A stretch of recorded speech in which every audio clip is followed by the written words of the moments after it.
Znate šta znači ono američki san, znate ono, kako od malena nam je, Amerikanci su nam uvijek ono, nešto Amerikanci, ovo ono, sve dolazi iz Amerike i onda kao živiti američki san. Ja ću vam reći šta vam je živiti američki san. U jednoj državi, Bog te mazo, ne znam koliko ni gradova u Hrvatskoj, sad ću znat koja država, tamo u nekoj državi ima i ovu priču u Americi. Porezna uprava je isplatila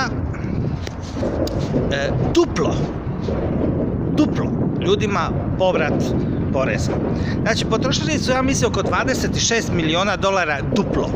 I sad pazi, normalno, to je savezni zločin, savezna policija se uključila ili šta već oni imaju tamo i poslali su upozorenje ljudima da ne dižu taj novac. I naravno oni su dali zahtjeve da se ljudima skida s računa taj novac. Zamislite kako je to lijepo, kako država funkcionira. A kako bi to funkcioniralo u Hrvatskoj? Kako bi porezna dobila novac? Niga!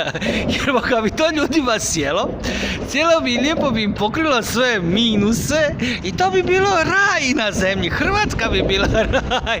Ovako, jadni Amerikanci puni para i ne smiju dizat i moraju vraćat.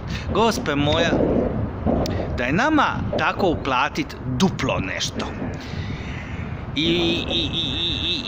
Jebate, ja bi odmah taj lovac diga i odmah bi išao negdje na put, pa ti mene lovaj.